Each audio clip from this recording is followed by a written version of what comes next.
बातमीपत्राच्या सुरुवातीला आताच्या घडीची सर्वात मोठी बातमी आपण पाहतोय।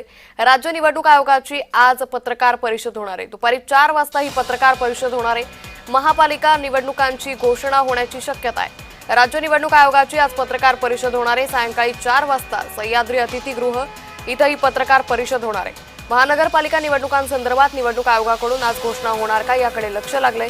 तर काल राज्याचं हिवाळी अधिवेशन संपलं, त्यानंतर आज राज्य निवडणूक आयोगानं पत्रकार परिषद बोलावली आहे। त्यामुळे महानगरपालिकांच्या निवडणुकांची घोषणा होण्याची दाट शक्यता आहे।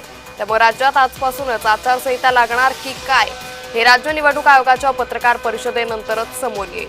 एकंदरीतच खरं तर राज्यात अनेक घडामोडी घडत असतानाच राजकीय पक्ष हे ऍक्शन मोडवर आलेले असतानाच आज राज्य निवडणूक आयोगाची पत्रकार परिषद होणार आहे।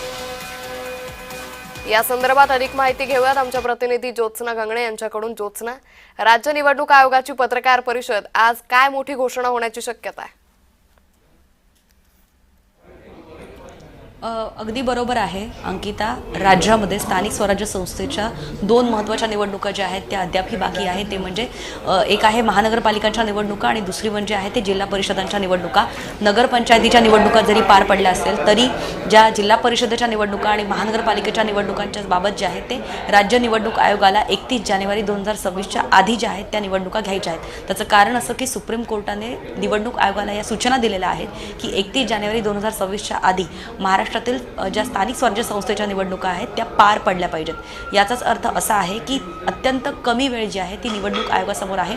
आपल्याला सर्वांना माहिती आहे की 2017 साली जे आहे ते मुंबई महानगरपालिकांच्या निवडणुका झाल्या होत्या आणि त्यानंतर ज्या आहेत अनेक महानगरपालिकांच्या निवडणुका ज्या आहेत त्या झालेल्या नव्हत्या। जवळपास इतकी वर्ष म्हणजे जवळपास 6 ते 7 वर्ष जे आहेत उलटून गेलेली आहेत। मात्र महानगरपालिकांच्या निवडणुका झालेल्या नाही आहेत। प्रशासनाचा कारभार म्हणजे प्रशासन जे आहेत ते यांच्या पूर्ण महानगरपालिकांवरती जे आहेत ते कारभार चालवत आहेत आणि अशामध्येच लोकप्रतिनिधी नसल्यामुळे कुठेतरी ज्या स्थानिक लोकांचे जे प्रश्न असतात, एक लोकप्रतिनिधी नसल्यामुळे जनतेचा आवाज किंवा जनतेच्या मागण्या ज्या आहेत त्या प्रशासनासमोर थेट मांडता येत नसल्यामुळे या निवडणुका लवकरात लवकर घेण्याचे आदेश जे आहेत ते सुप्रीम कोर्टाने निवडणूक आयोगाला दिले होते। त्यानुसार नगरपंचायतीच्या निवडणुका झाल्या, मात्र स्थानिक स्वराज्य संस्थेच्या निवडणुकांमध्ये जे जिल्हा परिषदेच्या निवडणुका आहेत त्याच्यामध्ये आरक्षण 50% वर गेलेलं होतं। त्यामुळे जे जिल्हा परिषदेच्या निवडणुका थांबाव्या लागल्या। मग आता जिल्हा परिषदेच्या निवडणुका आणि महानगरपालिकेच्या निवडणुका अशा 2 निवडणुका ज्या आहेत या निवडणूक आयोगाला घ्यायच्या आहेत। या सगळ्यामुळे एक प्रश्न उपस्थित होतो, ज्या पद्धतीने आपण पाहिलंय की जिल्हा परिषदेच्या निवडणुका या आरक्षणामुळे पुढे ढकलल्या गेल्या। मात्र जर मागच्या निवडणुका पाहिल्या, नगरपालिका असेल, नगरपंचायत असेल, या निवडणुकांच्या कामकाजादरम्यान मोठा गोंधळ उडाला। 2 टप्प्यांमध्ये ऐनवेळेवर ही निवडणुकीची प्रक्रिया लांबली। निवडणुकीचा निकाल हा पुढे ढकलण्यात आला। राज्य निवडणूक आयोगावर सत्ताधाऱ्यांनी पण मोठ्या प्रमाणात नाराजी व्यक्त केली। आता राज्य निवडणूक आयोग या सगळ्यावरती कशा पद्धतीनं कार्यवाही करू शकतं की आगामी निवडणुकांमध्ये अशा पद्धतीनं गोंधळ होऊ नये?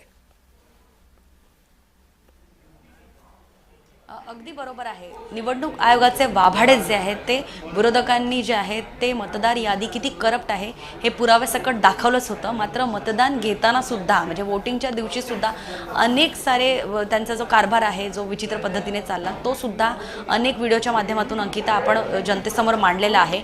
मग निवडणूक आयोगाला काय माहिती नव्हतं का की आरक्षणाची मर्यादा आपण ओलांडत आहोत? त्यासाठी सुद्धा जर कोर्टात याचिका दाखल केली जाते, त्यासाठी सुप्रीम कोर्टात याचिका दाखल केल्यानंतर मग निवडणूक आयोगाला जाग येते की आपण जे आरक्षण घोषित केलेलं आहे ते 50%च्या वर गेलेलं आहे। असे अनेक प्रकारच्या चुका ज्या आहेत त्या निवडणूक आयोगाकडून सातत्याने होत होत्या। त्यामुळे नगरपंचायतीच्या निवडणुका 2 टप्प्यामध्ये असो किंवा ऐन वेळेला ज्या जिल्हा परिषदेच्या निवडणुका ज्या आहेत त्यांची तारखा पुढे ढकलण्याचा गोंधळ असो किंवा एकूणच महानगरपालिकांच्या निवडणुका ज्या 2017ला झाल्या होत्या त्या जवळपास 8 वर्ष झालेल्या नाही आहेत। या सगळ्यांचा एक दोष, या सगळ्यांचा म्हणजे एक कारण जे आहे ते निवडणूक आयोगाने जे आहे ते त्यांचं काम चोखपणे बजावलं नाही आहे, चोखपणे पार पाडलेलं नाही आहे, हेच यातून दिसून येतं आहे। कारण निवडणुका घेण्याचं एक महत्त्वाचं काम, जी भारताची लोकशाही, जगातली सर्वात मोठी लोकशाही म्हणून आपण म्हणतो, तीच लोकशाहीची संस्था जी सांभाळणारी निवडणूक आयोग जर अशा प्रकारच्या निवडणुका घेत असतील तर मात्र या निवडणुका व्यवस्थित होत आहेत का असा सवाल जनतेमधूनच उपस्थित होतो। एका बाजूला सदोष मतदार यादी जोपर्यंत होत नाही तोपर्यंत निवडणुका घेऊ नका अशी भूमिका मनसेची असो किंवा विरोधकांची असो, तरी निवडणुका घेण्यासाठी जे आरक्षण असतं किंवा निवडणुकांमध्ये जे काही म्हणजे प्रक्रिया केली जाते, त्या प्रक्रिया पूर्ण करण्यामध्ये सुद्धा निवडणूक आयोग योग्य रीतीने ती प्रक्रिया पार पडतंय का?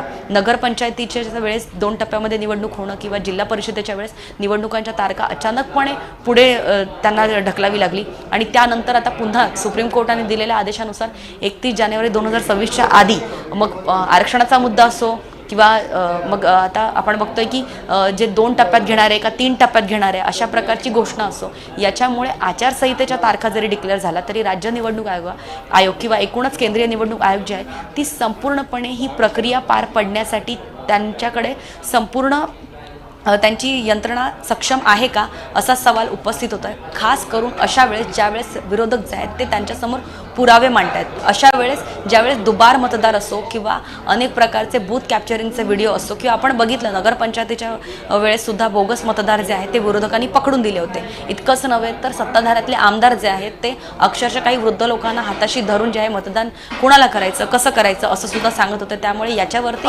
निवडणूक आयोग कसं थांबवणार आहे, बोगस अपडेट सध्या समोर येत असल्याचं पाहायला मिळतंय. अहिल्यानगरमधून मुख्यमंत्री बोलतायत, थेट जाऊयात. शिवरायांना मानाचा मुजरा करतो.